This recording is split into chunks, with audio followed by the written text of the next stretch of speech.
Bien, je vais vous parler du numérique. Quel est le problème? Je crois qu'il faut d'abord prendre l'histoire. L'histoire du numérique. Le numérique, il est né pendant la Deuxième Guerre mondiale avec deux nouveaux procédés qui ont été des grosses composantes des machines de guerre. Le premier, ça a été la machine à chiffrer allemande Enigma, qui chiffrait automatiquement les messages, c'est-à-dire qu'il les transformait du clair en secret pour celui qui n'avait pas la clé et qui ne savait pas l'utiliser. La deuxième invention de la Deuxième Guerre mondiale, ça a été ce qu'on a appelé la bombe de Turing, du nom d'un ingénieur britannique qui a inventé le premier gros ordinateur, une espèce de machine qui ressemble un peu à celle qu'on voit dans les albums de Gaston Lagaffe, devenu très compliqué, un très gros ordinateur qui permettait de déchiffrer très rapidement et massivement les messages qui avaient été justement chiffrés par l'Enigma allemande. Alors ça veut dire quoi ça? Ben, ça veut dire que le numérique, à sa création, il entre d'emblée dans le domaine du régalien et dans le domaine du renseignement. Et ça ne les a pas quittés. Ensuite, qu'est-ce qui s'est passé? Ensuite, le numérique, il a pris un premier essor dans les années 60. Dans les années 60, avec ce qu'on a appelé les grands comptes. Alors les grands comptes, c'était l'État, les grandes entreprises, qui avaient une informatique lourde, qui était servie par des gens très spécialisés, qui sortaient pratiquement pas de leurs locaux, et qu'on a baptisé à l'époque, un peu par dérision, la tribu informatique. Oui, jusque-là, si vous voulez, on était dans des mondes de spécialistes. Et puis, sont arrivés les années 70-80. 70-80, c'est la micro-informatique, c'est-à-dire l'informatique pour tous, l'informatique de masse, et à partir de là, ça a été la flambée du numérique. Et ce qui s'est passé à partir de ce moment-là, c'est qu'il y a eu dans notre société, sans qu'on s'en aperçoive réellement, ce qu'on peut appeler une révolution numérique. Je m'explique. La richesse des sociétés humaines, depuis toujours, ça a été l'exploitation des matières premières, agricoles, industrielles, puis dans un deuxième temps, l'exploitation de l'énergie. C'est-à-dire que la richesse a reposé sur des sols ou des sous-sols riches. Eh bien, le numérique, il a bouleversé ça, parce qu'en fait, c'est une donne complètement nouvelle. Le logiciel n'a besoin de rien, uniquement de calculs mathématiques, de construction mathématique, c'est-à-dire de construction de l'esprit. Et le matériel, ce qu'on appelle le hard, le matériel, ça demande un peu de résine, et quelques métaux très précieux, mais en toute petite quantité. Bref, le numérique n'a pas besoin de richesse quelconque. Et puis le numérique, il a créé un monde nouveau du fait de deux caractéristiques que là encore on a bien vu au début, mais dont on n'avait pas mesuré l'importance. La première, c'est l'internationalité. C'est-à-dire que le numérique, il ne connaît pas les frontières, il ne respecte pas les États, il n'a pas d'aire géographique autre que la planète. Il ne respecte rien, il ne s'arrête pas à la douane. La deuxième chose, c'est son extrême rapidité.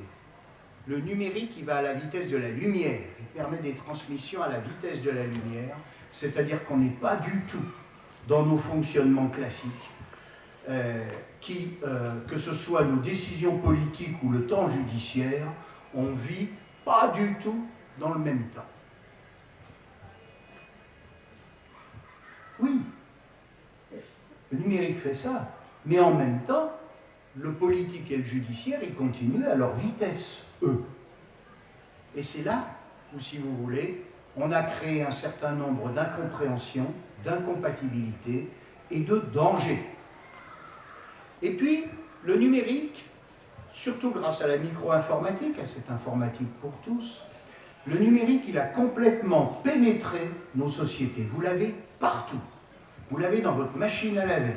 Vous l'avez dans les distributions d'énergie, dans les régulations des transports, dans les mouvements financiers, dans les opérations chirurgicales, dans l'automotive, dans les liens sociaux, partout. Peut-être que certains d'entre vous n'en ont pas sur eux, mais je suis sûr qu'ils en ont dans leur voiture. La conséquence, c'est quoi? Ben, la conséquence, c'est que peu à peu, on s'est mis à dépendre lourdement du numérique. Et dépendre du numérique, ça veut dire qu'il doit fonctionner, et qu'il doit fonctionner parfaitement. Donc, il doit être en sécurité. Donc, cette sécurité doit être garantie en permanence, et elle est devenue un enjeu stratégique.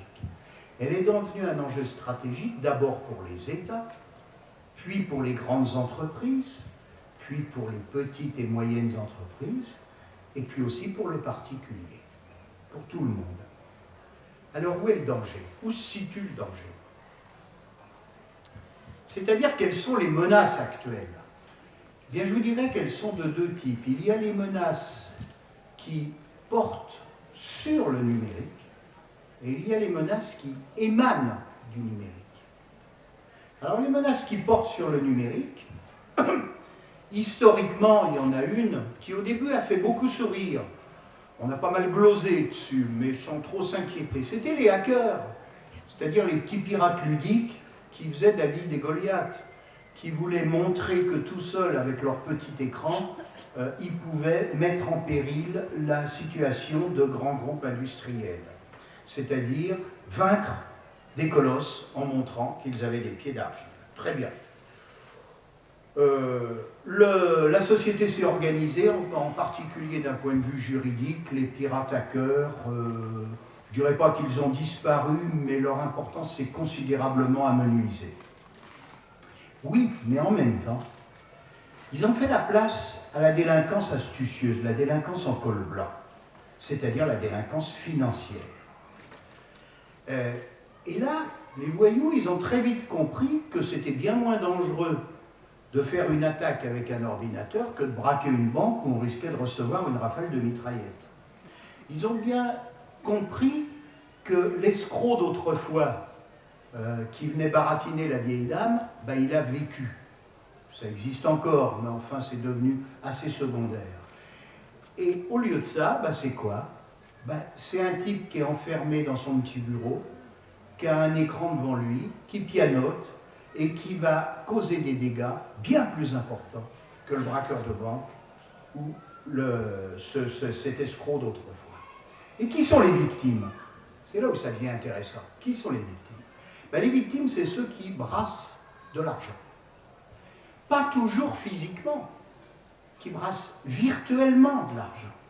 Alors bien sûr, ce sont les établissements financiers, mais ce sont aussi tous ceux qui collectent des cotisations, tous ceux qui monnaient des titres, etc., etc. C'est tous ceux qui ont un fonds de commerce qui se réfère à l'argent. Et ces victimes-là, bah, comme elles ont besoin d'aspirer confiance, bah, elles ne veulent pas que ça se sache que leur sécurité est en péril. Donc quand elles ont un problème, elles ne le disent pas. Elles subissent l'attaque, et ça, je peux vous dire que ça fait le jeu des attaquants. Et puis cette menace, il s'est passé quelque chose de très important qu'on n'a pas bien mesuré à l'époque. C'est quand le mur de Berlin s'est effondré. Quand l'ex-pacte de Varsovie a disparu. De l'autre côté, les États utilisaient une grande quantité de gens dans les services de renseignement, dans les services de sécurité, dans les forces spéciales, dans leurs services secrets. Et ces gens-là étaient extrêmement bien formés au monde numérique. Ils avaient bénéficié de vieilles traditions mathématiques et ils étaient très très bien formés. Alors quand le mur s'est effondré, ben, ils se sont dit va peut-être falloir que maintenant on tire un petit peu d'argent de ce qu'on sait faire parce qu'il n'y a plus vraiment, il n'y a plus autant de place pour nous. Et bien oui, ben, ces gens-là, ils sont arrivés sur le marché du numérique et sur le marché des attaques numériques. Alors, tout ce que je suis en train de vous expliquer, c'est pour vous dire que les menaces elle se multiplie jour après jour dans ce domaine astucieux qu'on appelle la délinquance avide, parce que c'est de l'avidité qui est derrière.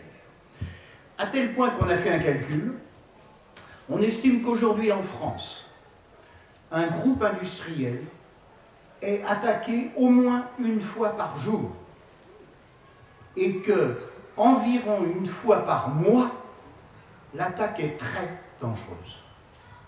Vous voyez ce que ça signifie? Les hackers, la délinquance en col blanc et maintenant les terroristes. Le terrorisme, ben, il s'est investi dans cette technologie numérique qui est à la portée de tout le monde, qui est peu coûteuse, qui est facile d'accès. Pourquoi il s'est investi là-dedans?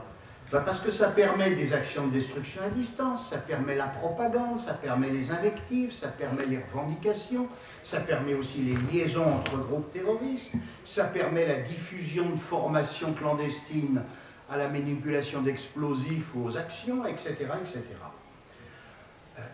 Et là, je peux vous dire qu'il s'est investi massivement. À une époque, on s'était aperçu que certains groupes terroristes qui étaient un peu pérennes, ce qui n'est plus le cas aujourd'hui, qui étaient un peu pérennes, avaient même fait former des gens de chez eux comme ingénieurs informatiques. Seulement, il y a plus grave que tout ça, même si ces menaces, elles ont de beaux jours devant elles, menaces d'avidité, menaces terroristes, il y a plus grave. C'est la menace qui émane du numérique lui-même. Le numérique, c'est devenu un empire. Et c'est devenu un empire qui ébranle les États. Pourquoi? D'abord, il y a une très forte concentration des industries numériques. Aujourd'hui, l'Internet mondial, il est dominé par 4 grands, que l'on appelle les GAFA. Google, Amazon, Facebook, Apple. Aujourd'hui, on parle même des GAFAM avec Microsoft. 5 groupes dominent l'Internet mondial. Et l'hégémonie, elle est basée sur quoi? Elle est basée sur ce qu'on appelle l'effet de parc. L'effet de parc, c'est quoi? C'est le potentiel de clientèle. Eh bien, ces 4-là ont un potentiel de clientèle d'1 milliard d'individus. Vous voyez ce que ça représente. Alors, ça leur assure deux choses. D'abord, des ressources financières considérables, qui dépassent pour chacun d'eux le budget de pas mal d'États au monde. Ces ressources financières, ça permet d'investir dans la recherche et dans l'innovation. Or, il faut savoir qu'à l'heure actuelle, l'accroissement régulier des capacités de calcul de ce qu'on appelle les microprocesseurs, ce qui est le cœur des dispositifs numériques, eh bien, c'est une multiplication de 10 tous les 5 ans. C'est-à-dire que tous les 5 ans, on a des potentialités 10 fois plus importantes. Inutile de vous dire que tout ça, c'est impitoyable, qu'il faut en permanence innover, il faut en permanence de l'argent, et pour ceux qui ont mon âge ou à peu près, eh bien, il y a des noms qu'on connaissait autrefois qui ont complètement disparu parce qu'ils n'ont pas pu suivre DEC, Sun, Apollo, bref, les premières sociétés qui étaient là-dedans, ils n'ont pas pu suivre, ils sont morts.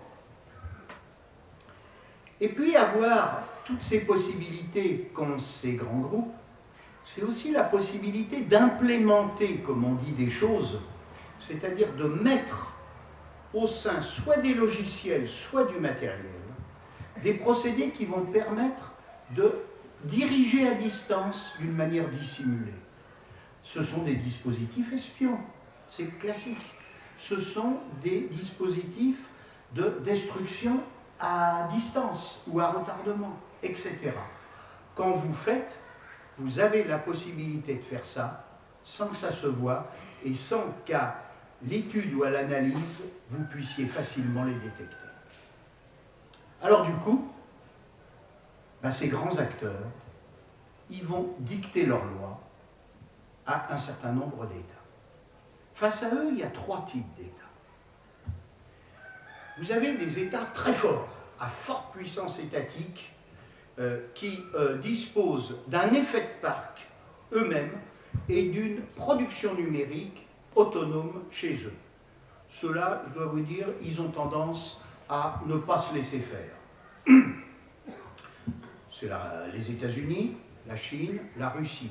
Mais enfin, je vous dirai tout de suite que dans les années 60-70, les États-Unis ont dû mener une bataille épouvantable contre IBM, le gouvernement des États-Unis, contre IBM parce que IBM imposait sa loi. Et il a fallu quasiment 10 ans pour qu'ils arrivent à un consensus. C'est tout, à un consensus avec une entreprise de chez eux. C'est vous dire la difficulté qu'a l'État. Et puis, il y a le deuxième type de pays, qui sont des pays à forte tradition technique, qui ont un potentiel de recherche, mais qui n'ont pas l'effet de part, qui n'ont pas la clientèle, qui n'ont pas la production, etc. Et ces pays-là, ils ont un petit peu de mal, ils ont même beaucoup de mal. Bon, ils arrivent plus ou moins à tenir la tête hors de l'eau, mais je dis bien plus ou moins. C'est la France, par exemple. C'est la France. En France, 90% des internautes utilisent Google. C'est-à-dire quelque chose qui vient d'ailleurs. Et puis, il y a le troisième groupe de pays, alors ce sont les plus nombreux. Alors eux, ils n'ont rien. Ils n'ont pas une grosse tradition de recherche, ils n'ont pas d'effet de parc, et eux, ils sont quasiment pieds et poings liés face à ces grands groupes. Alors ce sont déjà une bonne partie des pays d'Europe centrale, et puis pas mal de pays du tiers-monde, à l'exception probablement de l'Inde et du Pakistan, où il y a de fortes traditions sur ces sujets-là, où il y a des gens de très grande valeur. Bref, vous avez toute une série d'États qui plient devant le numérique. La vision de la plupart des acteurs du numérique elle se réduit à la recherche du profit, c'est avec des impératifs de rentabilité rapide. Alors l'humain, ça ne constitue plus le centre. Le numérique, il vit par lui-même, pour lui-même, sans religion, sans morale, sans éthique. Et tout ça, malgré toutes les grandes déclarations de principe que vous pouvez entendre. C'est une jungle. C'est une jungle où la seule force compte. Et pour vous faire rire, mesdames, je ne sais pas pourquoi et je ne commenterai pas, mais à haut niveau, dans les grandes entreprises du numérique, il y a très peu de femmes. Oui. Alors, qu'est-ce qu'on fait face à ça? On réagit, on essaye de réagir. On a réagi très tôt, dès le début, pratiquement, en développant des moyens techniques, la sécurité des systèmes d'information. Mais très vite, ces moyens se sont avérés insuffisants. Et très vite, les informaticiens eux-mêmes ont appelé les juristes pour que le droit vienne faire quelque chose et les aider. Mais le monde juridique, il a vu lui-même qu'il y avait pas mal d'obstacles. Le monde juridique, alors on a appelé aux politiques pour prendre un certain nombre de dispositions. Et on en est là aujourd'hui. Alors la technique, bon, je vais passer rapidement là-dessus, nous l'avons largement détaillé dans le livre. Mais pour que ça fonctionne, pour que le numérique fonctionne, il y a 3 conditions qui doivent être réunies en permanence. Ce qu'on appelle l'intégrité, c'est-à-dire la garantie que ce qu'on met dedans sera effectivement, y sera effectivement et correspondra à ce qui en ressortira. Deuxièmement, c'est la disponibilité. Il ne faut pas que le système s'arrête. Il faut qu'il fonctionne. Et troisièmement, c'est la confidentialité. Il ne faut pas que n'importe qui puisse venir voir ce qu'on y met. Bon alors, à partir de là, on a fait un album à la Prévert de toutes les vulnérabilités techniques qui pouvaient exister. Il y en a des pages. Des pages. N'importe quel ordinateur peut se connecter sur Internet. On recherche le meilleur prix, partout, tout le monde, tous. Donc, on dépense peu pour la sécurité. La maintenance du matériel, qu'elle soit physique ou qu'elle soit numérique, est une maintenance qui nécessite l'intervention de gens de l'extérieur. C'est comme si vous faisiez réparer l'intérieur de votre coffre-fort par quelqu'un, sans regarder ce qu'il fait, parce que ça se passe comme ça, la maintenance, etc. Je ne vous donne pas tous les détails, c'est un énorme inventaire. Et puis, il faut ajouter que l'activité commerciale dans le monde de la sécurité, elle est un peu parcellaire, c'est-à-dire que les gens vendent des dispositifs de sécurité, mais un dispositif unique, et puis utilisent un langage souvent abscon, vous donne pas les détails sur comment tout ça fonctionne, ce qui fait que vous ne savez pas très bien ce que ça recouvre et ce que ça permet de faire. Et bien au bout du compte, quand on décortique, ça a été le métier de mon co-auteur, quand on décortique, et ben on s'aperçoit que ces dispositifs de sécurité, ben ils correspondent à quelqu'un qui met une très bonne serrure sur la porte de sa maison, une excellente serrure, mais qu'on ne met pas sur la porte du garage dans lequel il y a une porte qui donne dans la maison.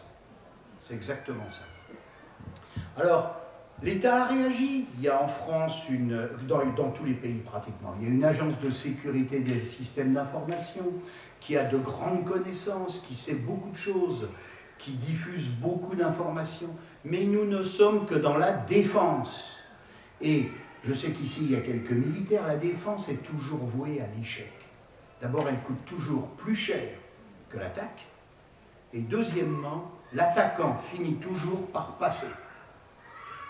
Et c'est là le problème. L'arsenal juridique, je suis juriste de formation à l'origine, et je suis revenu à mes amours d'antan, puisque j'enseigne à nouveau le droit aujourd'hui. L'arsenal juridique, on a fait un très bon arsenal juridique en France, en protégeant les gens, la loi de 78, loi sur l'informatique, la vie privée, les libertés.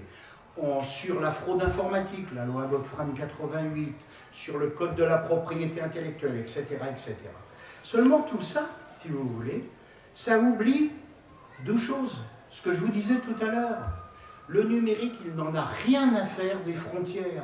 Il ignore les polices, il ignore les justices, il ignore les huissiers, qui eux sont cantonnés dans les frontières. Et puis il va trop vite. Il va trop vite. Un procès sur une affaire numérique va prendre aujourd'hui, s'il est fait à peu près correctement et si les avocats sont bien tatillons, une petite dizaine d'années. Bon, inutile de vous dire qu'on n'est même plus sur les mêmes matériels quand les jugements interviennent des années et des années après, et ça ne sert à rien. À rien. Les applications de ces jugements sont en plus très aléatoires. Allez faire payer une société de Singapour, si vous réussissez ça, vous êtes un excellent juriste. Et c'est pas si facile que ça. D'ailleurs, il y a un signe qui ne trompe pas. Il y a un signe qui ne trompe pas. C'est que c'est constitué un marché occulte de mercenaires des attaques informatiques.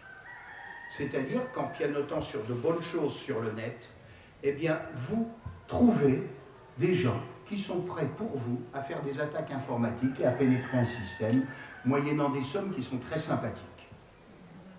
Ça, c'est le signe que c'est faisable et juteux. Et le politique, je vous disais tout à l'heure, le politique. Ben là, on a une faiblesse grandissante des États. Parce que l'État, il est coincé entre des missions contradictoires, il faut bien le comprendre. L'État, il a besoin de protéger les citoyens. C'est l'État-providence qui essaye de gommer les inégalités entre les gens. Oui, mais il ne sait plus le faire, l'État. Et on vient d'en avoir un exemple il n'y a pas très longtemps, avec une décision judiciaire en France, qui a dit que Google, qui fait une grosse partie de ses gains en France, n'a pratiquement pas d'impôts à payer en France. L'État est un peu désarmé, parce que la PME qui, elle, est dans son petit village et qui essaye de faire, elle paye ses impôts. Google ne les paye pas, ou pratiquement pas. Autre exemple, quasiment toutes les banques occidentales ont rallié le réseau SWIFT. Le réseau SWIFT, ben, c'est un truc qui aujourd'hui est américain, qui passe aux États-Unis, et tous les transferts internationaux passent par SWIFT. Ce qui veut dire, si vous voulez, que si on veut couper les transferts internationaux, on coupe SWIFT. Si on veut savoir quels transferts internationaux il y a, bon, je pense, je n'en ai pas la preuve, mais je pense que si la NSA s'y est pas intéressée alors que ça passe aux États-Unis, ils méritent qu'on limoge leurs dirigeants. Voilà deux exemples. Et puis il y a une troisième chose, c'est que l'État, il est un peu schizophrène en même temps. Parce que je vous disais que l'État, il est là pour vous protéger, nous protéger. Oui, d'accord. Mais l'État, il doit aussi assumer la sûreté de l'État. Il doit aussi préparer la guerre militaire informatique, c'est son rôle. Donc l'État, Il se veut protecteur à l'intérieur du pays, mais il est aussi prédateur à l'extérieur. Il faut qu'il fasse les deux. C'est pas facile. Alors, qu'est-ce qu'on a fait en France? Ben, on s'est tourné pour l'aspect protection interne, on s'est tourné vers l'Union européenne. Pour l'aspect extérieur, on n'a rien dit, on ne dit rien, ça relève de notre souveraineté nationale. Mais pour le reste, on s'est tourné vers l'Union européenne. Et ouais. Et là, eh ben, l'Union européenne, elle fait ce qu'elle peut. Elle s'est saisie du problème. Elle pourrait avoir l'effet de parc, c'est-à-dire un poids industriel et commercial suffisant, mais elle ne l'a pas. Parce qu'en Union européenne, les voix sont discordantes. Là encore, vous avez des groupes de pays qui ne s'entendent pas entre eux sur ces sujets-là. Vous avez d'abord les pays qui sont les alliés traditionnels des anglo-saxons. Et oui, et c'est encore aggravé par le Brexit. Bon, ceux-là, ils regardent plus outre-Atlantique qu'à Bruxelles. Vous avez un deuxième obstacle, c'est la fascination qui existe en Europe, dans certains pays d'Europe, pour les produits américains. Ça, c'est le cas des pays d'Europe centrale, où il y a une véritable fascination pour les produits américains. Et puis le troisième obstacle, il est tout bête, il est humain, il est tout bête, ce sont les égoïsmes financiers. Ce sont les égoïsmes financiers, parce que individuellement, on va dépenser moins, on va s'embêter moins si on laisse de côté l'indépendance et la sécurité. Et je vais vous donner un exemple. Il semblerait qu'en France, j'utilise le conditionnel, il semblerait qu'en France, les banques n'investissent pas tout ce qu'il faut pour la sécurité. Elles préfèrent payer quand il y a un vrai problème. Et oui. Prenez un exemple qui, lui, a vu le jour. Le système Galileo, qui est le système de positionnement par satellite. Galileo, c'était un projet européen. Ça a été une bataille de tous les jours pour qui voit le jour, et encore, je vous dirais qu'il n'est pas tout à fait comme il devrait être, parce que le GPS américain a fait le blocus de son côté. On a eu un mal fou à monter Galileo, et il n'est pas encore tout à fait monté. Alors la diplomatie européenne, je vous dirais, elle n'a pas aujourd'hui le moyen de forcer à partager le net. Le moyen, il existerait. Ce sont les normes, c'est la normalisation. Oui, mais dans le domaine du numérique, ce sont les Américains qui sont des géants de la normalisation. Et nous, on ne parle pas de la même voix. Donc, on n'y arrive pas. Par contre, il y a une chose qui est très bien au niveau européen. D'abord, il y a une volonté permanente de s'approprier ce sujet.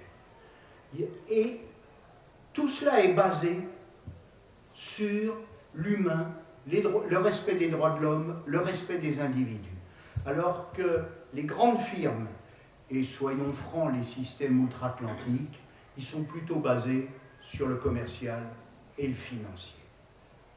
Et ça, l'Union européenne, elle parle dans ce sens-là. Mais l'Union européenne, au jour d'aujourd'hui, même si elle parle bien, elle n'est que dans le domaine de l'incantatoire. C'est désolant, mais c'est comme ça. Vous voyez que le constat est épouvantable. Alors face à ce constat, qu'est-ce qu'on peut faire? Je ne vais pas vous le détailler parce que je vois le président à ma gauche là, qui me regarde d'un drôle d'air en regardant ma montre, qui avance, monsieur le président, qui avance. Exprès. Je ne vais pas trop vous le détailler, mais je vais vous dire que nous, on a réfléchi tous les deux. Mon co-auteur est un grand scientifique, il a travaillé dans le complexe militaro-industriel une grande partie de sa vie, le numérique il connaît très bien. Moi-même, je crois le connaître pas trop mal. On a beaucoup travaillé tous les deux, on a mis 2 ans à écrire ce livre et on a mis 2 ans à chercher des solutions nouvelles. On a trouvé des solutions nouvelles. On a fait des propositions là-dedans qui sont un peu dures, vous allez le voir en tout cas pour la fin. On est en 3 parties. D'abord, et c'est pour ça que je suis ici devant vous, il faut une prise de conscience. Il faut que tout le monde se rende compte qu'on est déjà entré dans une guerre d'un nouveau type. Tout le monde. C'est-à-dire le politique, les professionnels, mais aussi les particuliers. Et qu'en permanence, notre collectivité doit y penser. Le numérique est partout, vous dépendez de lui, vous êtes fragile à cause de lui. Et cette prise de conscience, elle doit s'opposer à des individualismes forcenés comme ceux dont je vous parlais.